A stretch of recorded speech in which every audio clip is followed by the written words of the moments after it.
Welcome back, everyone. Well, we promised you a rock band. We have brought at least part of a rock band. Jace from the group Jparis is here, along with Roxy, a DJ from 105.5. And my old car was a wreck. What kind of future could a lazy punk have? But time changes everything. You are you need patience, so now you got all you want. I'm the one who is gonna make it through this time. Will tell, but for now. The name of your record is called Call It What You Want. So how did that come about? Call it what you want, man. I tell you, we sat for days and days and days. The name of the record was going to be called Stories the Same. That was my title. Much cooler title, if you ask me. Why do you want that? Because I thought of it. I just think that's cool. It's all about you, Jace. I can't help it. No, really. We went back and forth with titles as every band does when they're working on a record, you know. And so between the record company and the management and the people who were listening to the record before it was out and stuff, they all had their opinion of it. You know, it's a pop record, so we should really call it something that's, you know, plausible to the public, or, you know, it's a rock record, so we should call it tough. And I just got so pissed off at him one day, I was just a little like, call it what you want, and I just walked away. And our manager said, that's it.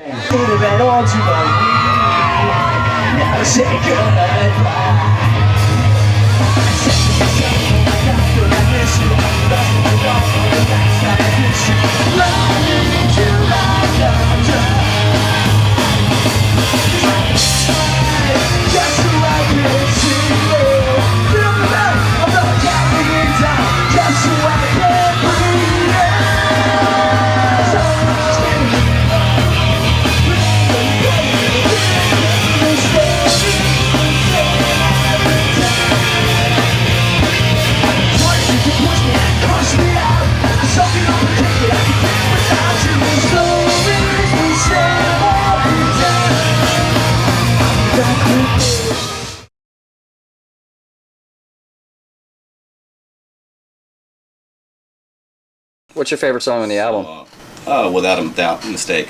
Mistake? Mistake. I would have to say is the second choice, Tragedy. Just love the feel of those two songs. Very emotional songs. A lot of feeling that went into those songs. Has anybody ever heard of a song called Tragedy?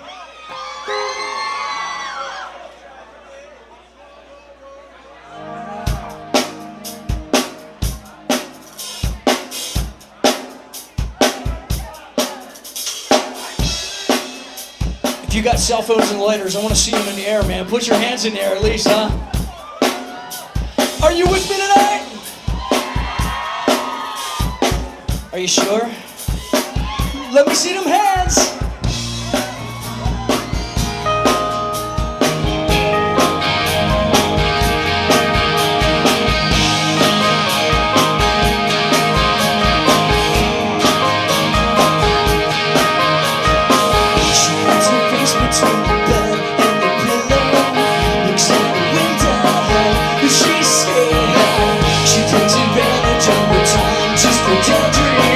Looks at me like, who she say?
Tragedy is actually probably my favorite song on the record too. It's actually about an old friend of mine who I would just really, cosmically just run into all over the country. I would run into her at like some bar on the East Coast. I would run into her in Florida out of nowhere. The last time I ran into her was on Hollywood Boulevard, and I was getting a shitty tattoo at some tattoo joint, and she was outside of the tattoo shop, all the way on the West Coast. Strangest damn thing. And we hung out that night, and said our goodbyes or whatever. Didn't see her again for another 2 or 3 months. And I was back on the East Coast, and when someone an old friend of mine called me, I really don't even know how that person tracked me down, and told me that she had died, and that he didn't know whether she had either jumped from the building or was pushed. And I never found out. I didn't get word of what happened to her, and it was just always lingering in my mind what actually happened. And the only thing that I could come to peace with was that it was suicide.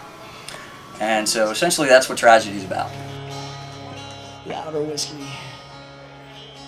Come on, let me hear you scream, Whiskey. It's not loud enough, Whiskey. Put your hands in the air and keep them there.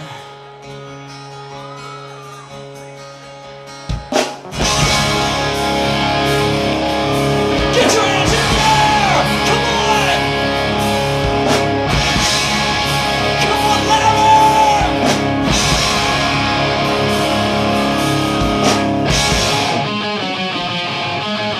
I want to see you jumping up in the air.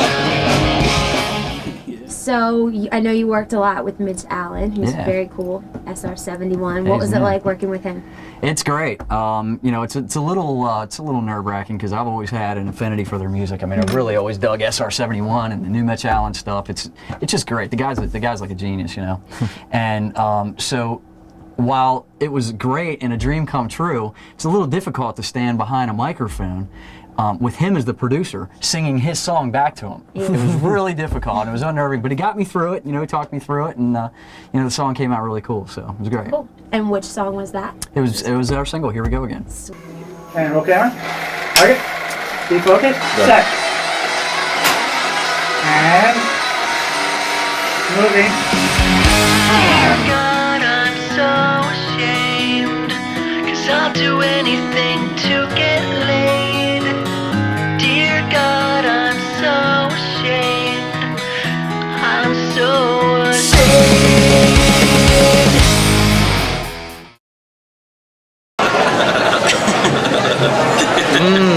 Fried meat whistle.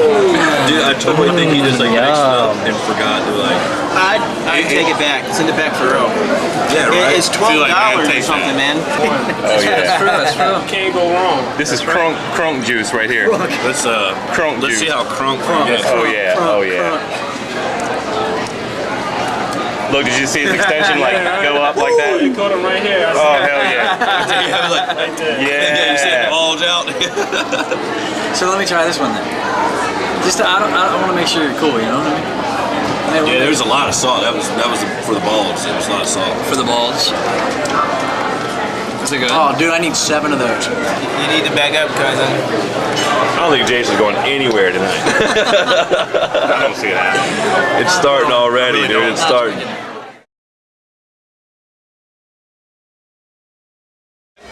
So explain this shirt, Sean. What is this shirt? We got this Sean Don't Play That. This is the Sean Don't Play That shirt. Warriors. I think he said, settle down, gentlemen. We're so we're trying to find Sean. I'm gonna introduce you to Barry real quick. Actually, this is Barry, our drummer, and we're not in LA. We're in DC. So we're trying to find my boy. You know what I mean? He's like lost. He's like shepherd lost sheep. Let's shepherd lost sheep. No response. You know what I mean? Can't get nothing. Can't find no trace of him at all.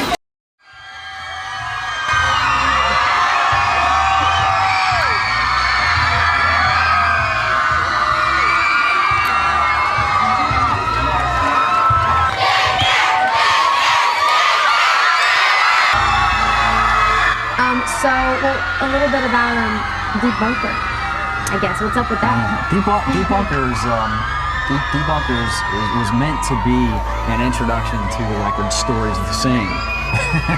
But since it's called What You Want, they buried it on the record. So we use it as an introduction to our shows. It's a really apocalyptic type, feel to it. It's like being in a movie theater. The cool thing about that, the producer for the rest of the record was a guy named Kevin Churko, which hopefully we'll talk about Kevin later. But his brother is like this madman musical genius who has played with like Kelly Clarkson. He's played with Shania Twain. The guy's he's everywhere. He's a madman, and he is into this type of music now called white noise. And what it is, man, is these people take sounds from TV, from AM radio, all kind of that kind of white noise sound, like the movie. Yeah. And they make musical compositions out of this stuff, and it's fascinating to listen to. It's so cool. And so we wanted to inject that somehow in the album. It just didn't fit in our punk rock songs. Yeah. So we put it in Debunker, and Kevin made another composition out of it. We loved it, so we put it on the record. So your hometown, how supportive is your hometown? Our hometown is extremely supportive. Our hometown, really, since we're sort of from all over the DC, Baltimore, Maryland area, we really have sort of rooted ourselves in a place called Salisbury, Maryland. And the reason why we've done that is because of the support they've given us there. I mean, the fans are just off the hook, man. They're just really, really good. It's the coolest. There's a radio station by there. I'm always plugging something, man. What do you know? There's a radio station out there that was really the first radio station to really break our single "Here We Go Again" called Kiss 105, and these guys just help us out in any way they can. We do shows for them. They play our crappy music. Yeah, it's awesome. They help us out. Shitty as it is, they still play it. So can you say that? I just did. Okay. My mic, my rules. Remember? Oh, okay.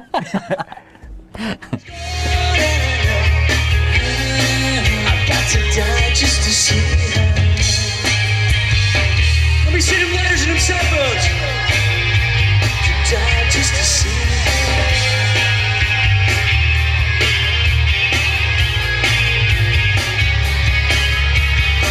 She's taking pictures of the sky alone. She bangs it up to get her high. She smokes a cigarette and waves goodbye.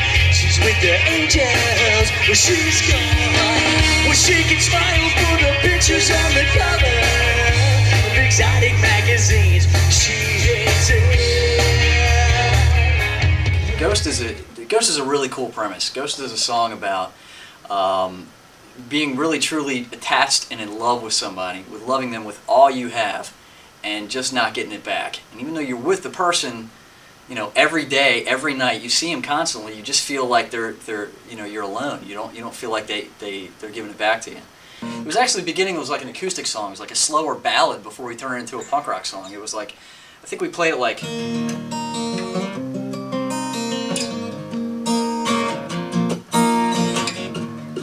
Used to stay awake and smell the obsession on my clothes, for the phone to ring. My pictures on your wall. So it was that kind of like slower ballady kind of thing. And as we went to record it, I was just messing around with it, making sure my guitar was in tune or something, and the riff was just... And then the drummer was just like, dude, that's we got to play that song that time, like it's a punk rock song. And so we just, And then it was just...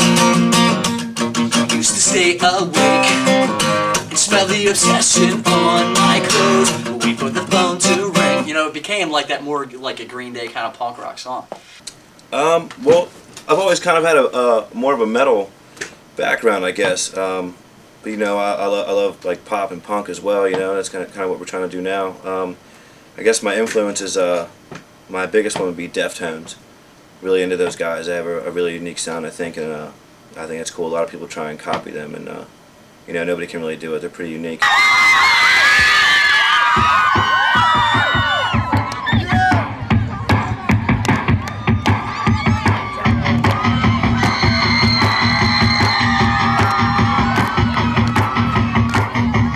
There's something wrong here. There's something that's not quite clear. I'm in the club and I'm all was famous. You'll know what my name is, cause I'm not only A-list. And it's a shame that I'm blaming my age. I grew high in my restless. Who's one that's got me up to a stunt like this? I wish they did harass me, but now they just walk past me. All they get to put first class left. Invited in Paris, all that time. Would that change my simple life? Hey, paparazzi, thank you for guiding me. Let's talk songwriting techniques. Do you guys have a certain way that you go about it, or does it just happen? God, sometimes we just sit around and play a bunch of things until something sort of gets a nice niche to it, or one of us will approach a song and bring it to the band, and it either gets a "it sucks, we're going to something else," or we can work with that. And pretty much everybody contributes that way. Gotcha. So it works out. Okay, I'm gonna jump back to Jace for this one. Now, I want to know, a lot of your fans, especially in the Salisbury area, they know every little thing about you, each individual member of the band. They know everything about Jparis. What's something that maybe they don't know that you could kind of fill everybody in? Whether it's an individual band member thing or whether it's just a band thing. Tell us something that we don't already know about you.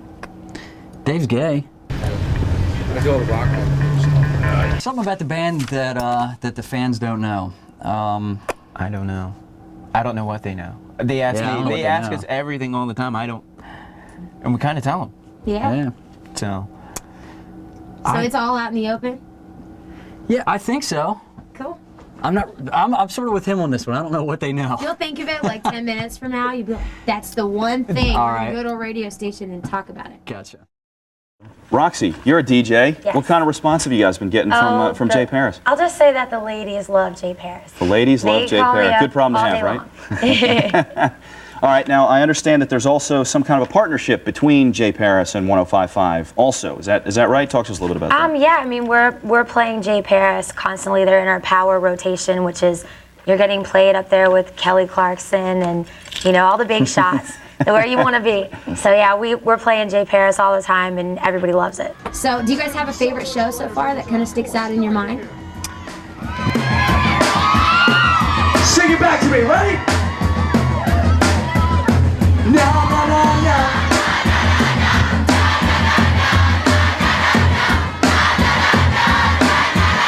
Yeah, there's been a lot of great shows. There's a couple that really stick out in our mind. Again, going back to our hometown, Salisbury, we played over the summer. We played One Last Summer Blast. Again for Kiss 105, we played the One Last Summer Blast with a band called Mind Control.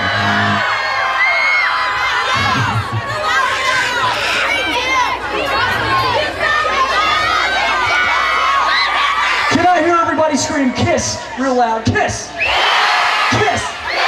KISS! And it was a really good show because it was sort of like the Warped Tour thing, where they were giving away guitars, they were giving away money, they had dance competitions, and people were skateboarding, and all I remember is everybody just moshing everywhere, and there was just like people on top of the crowd. It was just multiple people in a mosh pit. Crowd surfing, I should say. Normally, if you see people crowd surfing, you'll see one guy in the middle of the crowd and everybody tossing him around. Well, I looked out to these people, and it was like it was like being at the ocean. You know, just people were just doing on top of each other. So it was great. There's been a lot of shows at CBGB's that have just been really off the hook too. So. That's awesome. So will you guys spend a lot of time touring? I know you play shows all the time. Yeah. For a while you did. Was it a big FYE tour? Yeah. Is that it, where you were hitting up? I mean, you guys were everywhere doing that, so what was that like? Yeah, we were supporting our first record, which is a record called 660, and we were just, FYE store after FYE store. We would do 2-hour in-stores. We would sit there and we would set up all our gear and we'd play right in the store until security kicked us out. How many people were Sam Goodies last night when the power went out? Man, we blew the whole damn mall up last night, man. Louder than you ever sung in your life. Let's hear it. Louder. To get laid.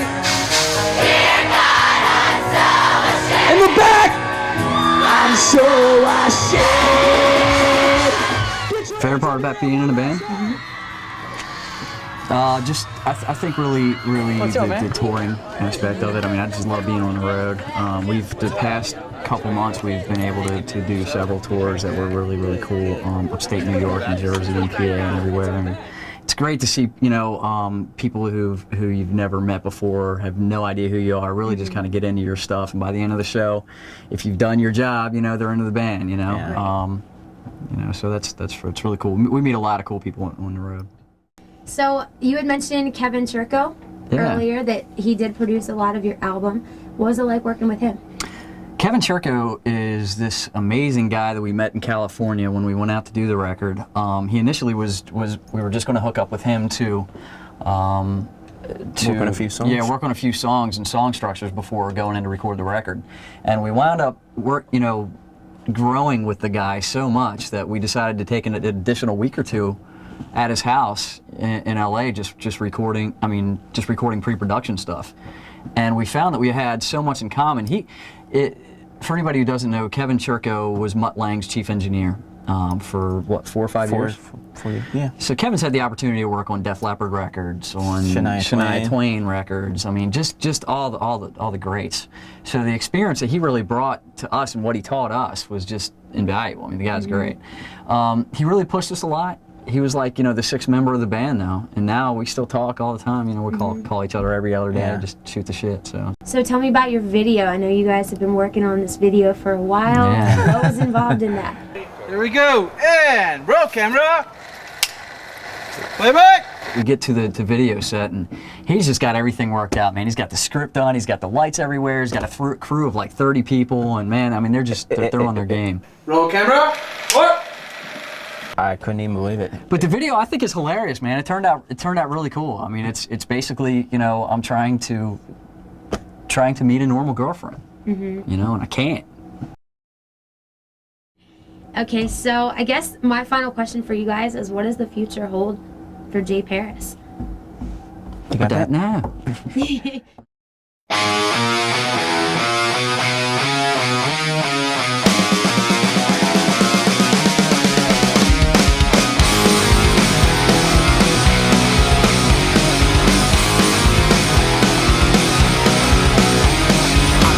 Just last Wednesday